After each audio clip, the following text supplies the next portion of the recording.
સાથીઓ, અમે તમને મળવા માટે આવ્યા છે।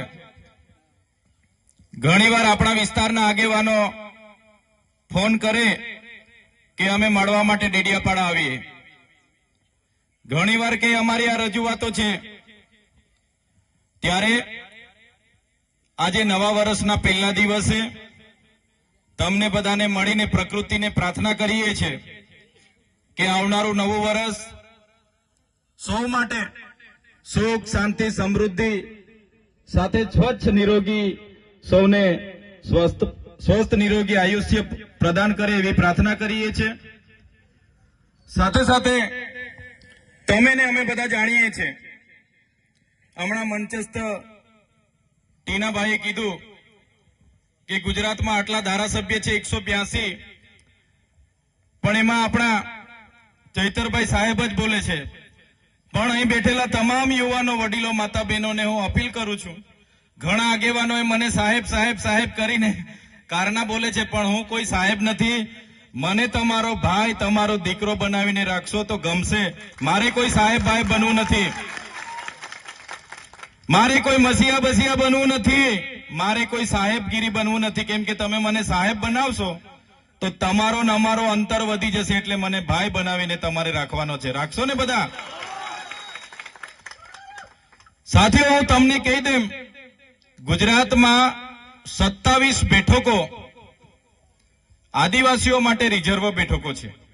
એમાં તમારી છોટાઉદેપુરની પણ 3 આવી ગઈ, અમારી નર્મદાની પણ 2 આવી ગઈ, એમાં ડેડિયાપાડામાંથી હું ચૂંટાયેલો છું। તો 27 બેઠકો પર તો બીજી કોઈ જાતિવાળા લડતા નથી, લડે છે કોણ? આપણા આદિવાસી લોકો જ લડે છે। સાચી વાત છે કે ખોટી વાત છે? હા, પાર્ટીઓ અલગ અલગ છે, કોઈ ભાજપમાંથી લડે છે, કોઈ કોંગ્રેસમાંથી લડે છે, કોઈ આમ આદમી પાર્ટીમાંથી લડે છે, કોઈ બીટીપીમાંથી લડે છે, કોઈ ભારત આદિવાસી પાર્ટીમાંથી લડે છે, કોઈ સપામાંથી લડે છે, કોઈ બહુજન સમાજ પાર્ટીમાંથી લડે છે, પણ આખરે ચૂંટાઈને તો આદિવાસી જ વિધાનસભામાં જાય છે ને। 27 બેઠકો આદિવાસીઓ માટે અનામત છે, છેલ્લે ચૂંટાઈને તો આદિવાસીઓ 27 જણ જ વિધાનસભામાં જાય છે। બધાએ બોલવું પડે, પણ જ્યારે આદિવાસી સમાજને માટે બોલવાની વાત હોય, 1-2 ધારાસભ્યને છોડીને કોઈ આદિવાસી ધારાસભ્ય વિધાનસભામાં આપણા સમાજ માટે બોલતા નથી, કેમ કે એ લોકોને ટિકિટની ચિંતા છે। આજે આટલો બધો આપણા વિસ્તારમાં અન્યાય અત્યાચાર થાય છે, કોઈ બોલતું નથી। એમને પાર્ટીએ રિમોટથી ચલાવે છે, પાર્ટી એમની પાર્ટીને ટિકિટથી પડેલી છે। ત્યારે આજે તણખલાના આ મંચ પરથી હું તમને કહેવા માંગુ છું, હું જે વિધાનસભામાંથી ચૂંટાઈને આવું છું એ આદિવાસી રિઝર્વ એટલે કે આદિવાસી અનામત બેઠક છે। મને કોઈ પાર્ટી ટિકિટ આપી દે, પણ આદિવાસીનો જાતિનો દાખલો મારા ફોર્મમાં હું નહીં મૂકું તો મારું ફોર્મ પાસ થવાનું છે નથી। ફોર્મ મારું પાસ થશે? કોઈ પણ પાર્ટી મને ટિકિટ આપી દે, પણ મારો આદિવાસીનો જાતિનો દાખલો હું નહીં મૂકું તો મારું ફોર્મ પાસ થવાનું છે? ભાઈ, પાસ થવાનું છે? નથી થવાનું ને?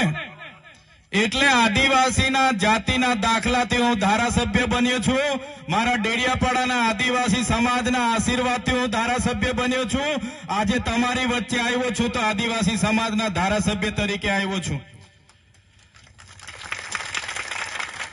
જે દિવસે મારી પાર્ટી પણ આદિવાસી સમાજ માટે બોલતા મને રોકશે, તે દિવસે સૌથી પહેલા મારી પાર્ટીના પાટિયા ચૈતર વસાવા પહેલા ઉતારીને મૂકી દેશે। આ ખુલ્લા મંચ પરથી કહીએ છીએ અમે, આદિ અનાદિકાળથી વસનારો અમારો આદિવાસી સમાજ છે। આદિવાસી સમાજની સંસ્કૃતિ હજારો વર્ષ જૂની છે।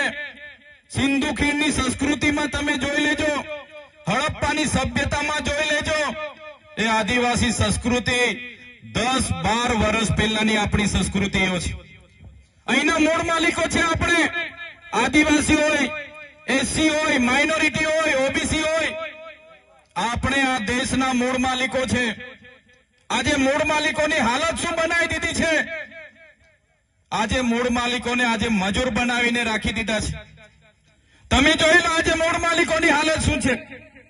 મેં નથી કહેતો, આપણું દેશનું બંધારણ કહે છે કે આદિવાસી આ દેશનો મૂળ માલિક છે। પાંચમી અનુસૂચિનું 243 આર્ટિકલ ક કહે છે, સુપ્રીમ કોર્ટ કહે છે કે આદિવાસી આ દેશનો માલિક છે. આર્ટિકલ 243 ક તમે વાંચી લેજો. આદિવાસીની જમીન કોઈ ત્રીજો વ્યક્તિ લઈ ન શકે, એમાં પ્રાવધાન છે. પેશા એક 1996 તમે વાંચી લેજો. 12નો વ્યક્તિ આદિવાસીઓમાં જમીન નહીં લઈ શકે. 73 તમે જોઈ લો, આદિવાસીઓની જમીન બિન આદિવાસીઓ નહીં લઈ શકે. આટલા બધા સંવિધાનમાં પાવર આપ્યા છે. સંવિધાન અને સુપ્રીમ કોર્ટ કહે છે આદિવાસી એનો મૂળ માલિક છે. છતાં આજે મૂળ માલિકને આ સરકારોએ આજે મજૂર બનાવી દીધો છે. તમે જોઈ લો આપણો ઇતિહાસ, રામાયણ ઉઠાવીને વાંચી લેશો. સબરી ભીલનો જે ઇતિહાસ છે, નિષાદ રાજાની જે વાત આવે છે, એ કોણ હતા? એ ભીલ હતા. મહાભારત ઉઠાવીને વાંચી લેજો. એકલવ્ય જે અંગૂઠો કાપીને આપી દીધા ગુરુ દ્રોણાચાર્યને, કોણ હતા? એ આપણા આદિવાસી ભીલ હતા. તમે મહારાણા પ્રતાપનો ઇતિહાસ વાંચી લેજો.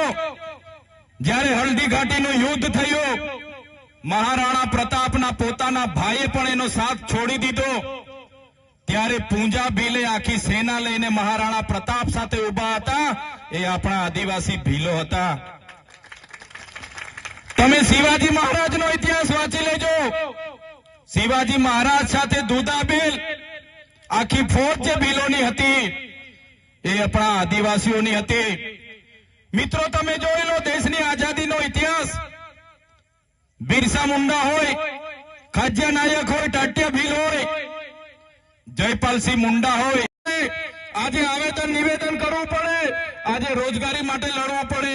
ત્યારે અમે આ સરકારોને કહેવા માંગીએ છીએ, આઝાદીના 78 વર્ષ પછી પણ જો આ સરકારો અમારા આદિવાસીઓનો વિકાસ કરવા નહીં માંગશે તો આવનારા દિવસમાં તૈયાર થઈ જજો. ભીલ પ્રદેશ બનાવીને રહીશું. દેશનું 29મું રાજ્ય ભીલ પ્રદેશ બનાવીશું અમે, અને એની રાજધાની આપણે કેવડિયા રાખીશું. કેવડિયા. કોઈના બાપની તાકાત નથી કે અમારો ભીલ પ્રદેશ અલગ રાજ્ય બનાવતા અમને રોકે. આ વિસ્તારોમાં અમારા આદિવાસીઓને હિન્દુ મુસ્લિમના નામે લડાવવામાં આવે છે. અમારા આદિવાસીઓને પણ હું કહેવા માંગુ છું, મારા વડીલો, મારા યુવાનો, મારી માતા બહેનોને પણ વિનંતી કરું છું કે હવે પછી આપણે ક્યારે હિન્દુ મુસ્લિમની લડાઈમાં પડવાનું નથી. આપણા અધિકારોની લડાઈ માટે હવે બહાર નીકળવાનું છે. સંવિધાને અધિકારો આપ્યા છે, આ સરકારોએ આજ દિન સુધી લાગુ નથી કર્યા. એની લીધે અમારા સમાજની હાલત આ છે.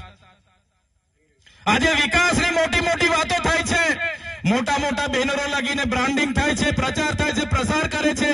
અમૃતકાળ, અમૃત મહોત્સવ ચાલે છે. ઊંચી ઊંચી પ્રતિમાઓ બનાવી દેવાથી, ઊંચા ઊંચા બિલ્ડિંગો બનાવી દેવાથી, આ વિસ્તારમાંથી નહેરો લઈ જવાથી, આ વિસ્તારમાં હાઈવે લઈ જવાથી અમારો આદિવાસીઓનો વિકાસ થવાનો નથી.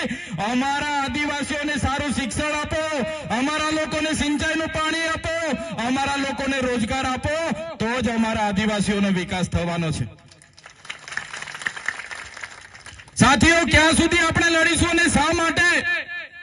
ક્યાં સુધી આપણે ભીખ માંગીશું? સરકારો આવે છે, એમના બહારના એજન્સીઓ વાળા મળતિયાઓ, એનજીઓ વાળા મળતિયાઓ આપણા આદિવાસીઓના બજેટ પર જીવે છે.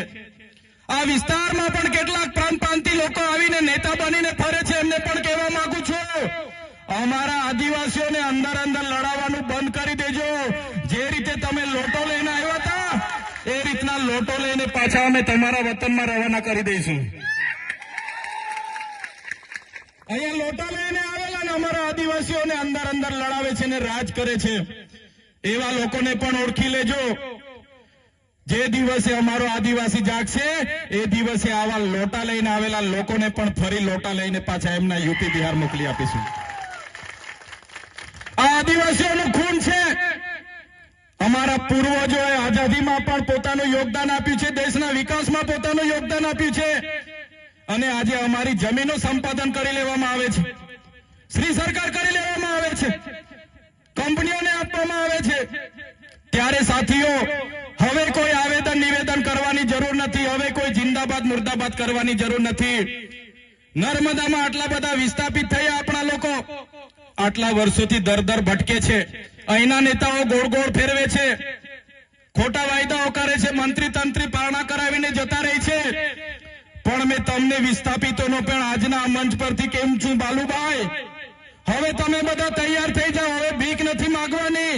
આ લોકો જો નર્મદા વિસ્થાપિતોને યોગ્ય ન્યાય નહીં આપશે, આવનારા દિવસોમાં નર્મદા કેનાલ બંધ કરી દઈશું. તૈયાર થઈ જાઓ.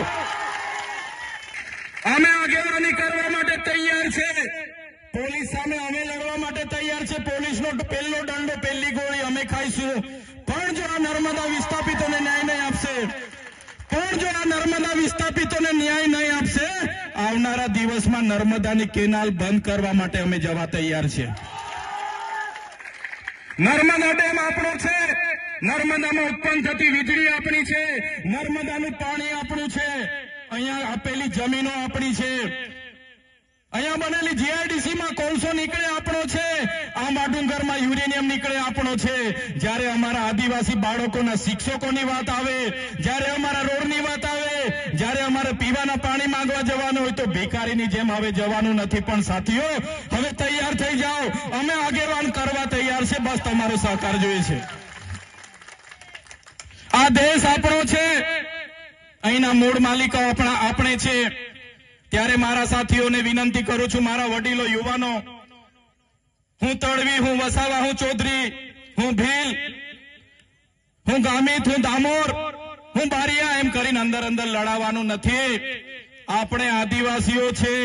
જે દિવસે આપણે આદિવાસી તરીકે મટી જઈશું તે દિવસે તમને ને અમને કોઈ પૂછવાનું નથી. પહેલા આદિવાસી તરીકે આપણે બચવું પડશે. એક તીર એક કમાન, એક તીર એક કમાન. કેમ કે આજે આદિવાસીઓ પાર્ટીઓમાં વેચાયેલા છે. આજે છોટાઉદેપુર સહિત રાજ્ય, દેશ અને દુનિયાના સમાચાર જોવા માટે સબસ્ક્રાઇબ કરો તીર સમાચાર અને બેલ આઇકોન જરૂર દબાવો.